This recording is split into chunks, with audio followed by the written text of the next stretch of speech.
I'm here. Good afternoon, Thank you. everybody. Please go ahead. And remember, you have 10 minutes. Thank you. That's fine. Yeah. Can you hear me? Yes, we can hear you. Go ahead. Good afternoon, everybody, and thank you for this opportunity. And because of time, I stand on existing protocol. So basically, I'm going to talk about agriculture. The truth is, with everything we've spoken about today, can you see my screen? Yes. Yes, we can. Okay. So with everything we've spoken about today, the point is that everybody has to eat. That's the truth. If we don't eat, everything else is a moot point.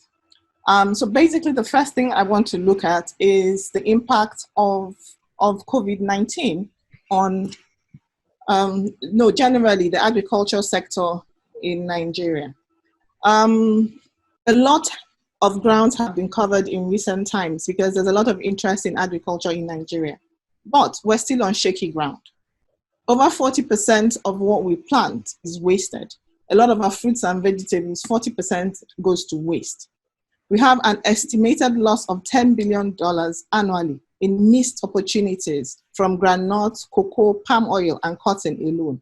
By the time we add other food crops, you can see that this figure will go up extremely high.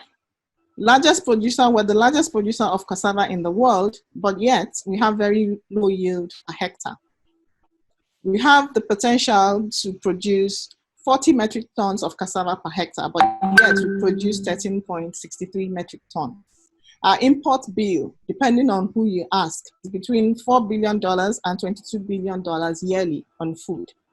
And if you think about the fact that we import tomato, we import palm oil, that we import maize, we import almost everything that we can produce locally. There's no reason why these things are not being produced locally. And then we look at the pre-COVID-19 Nigeria. We have a high demand, limited supply in everything. Every single aspect of food production in Nigeria, we have very limited supply. Most of the cereals we eat, the fruits and the vegetables we grow come from the north. An example is that in 2018, the fruits and the vegetables we produced was about 16.4 million tons. 79% of this came from the north. But majority of the consumers are in the south. So basically, we consume more than we produce. So an example is that Kaduna, Kano, and Plateau states produce 50% of the key crops we consume in Nigeria. So these are tomatoes, potatoes, okra, and onions. So what this means for us during COVID-19, it has a major impact because think about it. The lockdown meant that food was not getting through. Now, if food was not getting through from the north to the south, it has a boomerang effect on everything.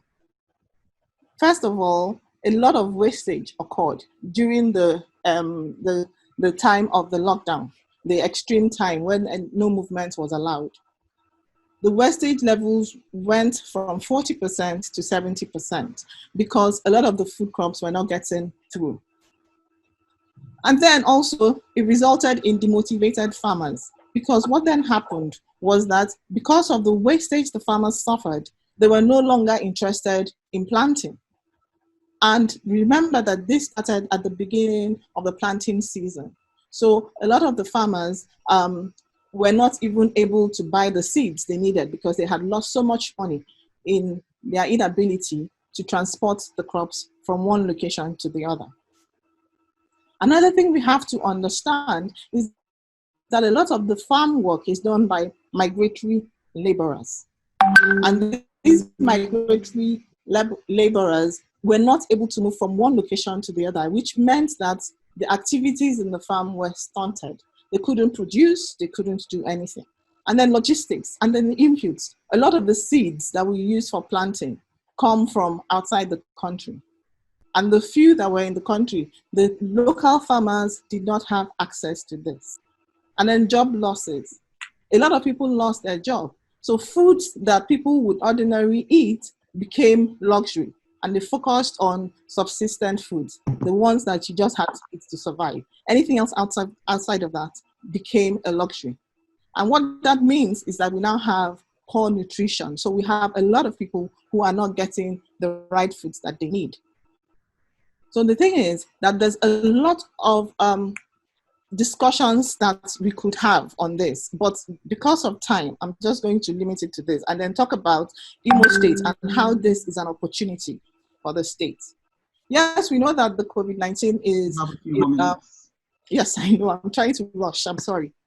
So we know that COVID-19 has had a devastating impact. However, it also presents us with a lot of opportunities.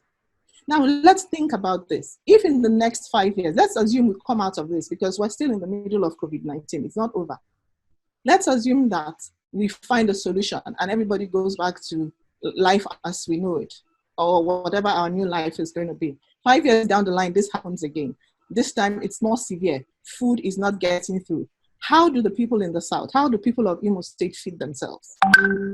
Where do you get your tomatoes? Where do you get your onions? Where do you get the things that you need for your people to survive? That is where the problem is. And so this is an opportunity to make sure that this doesn't happen again, that if this happens again, we are able to feed ourselves. So the first thing Imo needs to do is become a large-scale producer of agricultural produce and mitigate the impact of unexpected situations in the future. You should consider an agro park. Dr. Nwapa talked about having a containerized park.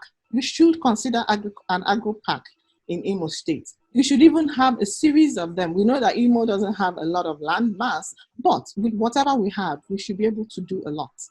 And these agro parks should be comprehensive, in the sense that we should have research centers, we should have training facilities, and then we should have a lot of land that we can lease out to people.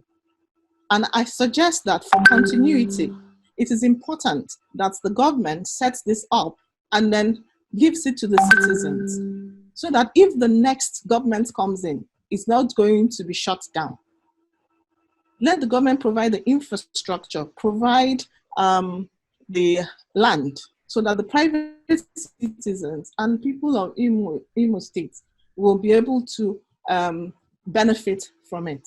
It's important that we also encourage people to grow what they eat. People should have home gardens. We should begin to encourage our people so that we get the basic nutrition, vegetables. We can plant vegetables in our homes. We can do the basic things that we can, so that we avoid this kind of situations in the past. Imo State has advantage in cassava.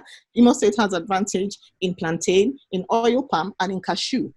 But it is not being explored to its full advantage.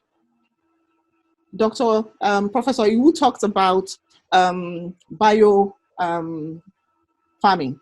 It is critical because the Imo State can decide to be known for a particular product. You can choose maybe cassava, for instance. Last week, the CBN has said that they will no longer issue pro forma invoices for maize importation in Nigeria. What this means is that there's a lot of opportunity in maize production. Imo State can decide to become the go-to state for everything maize, from research to training to every aspect of maize production.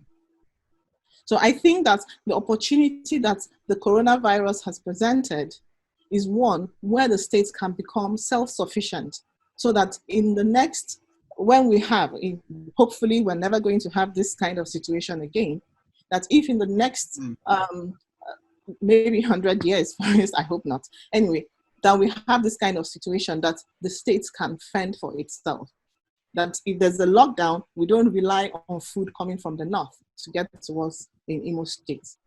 I think I'll stop here for now so that I don't overrun my time. Thank you so much, Ogochukwu. That was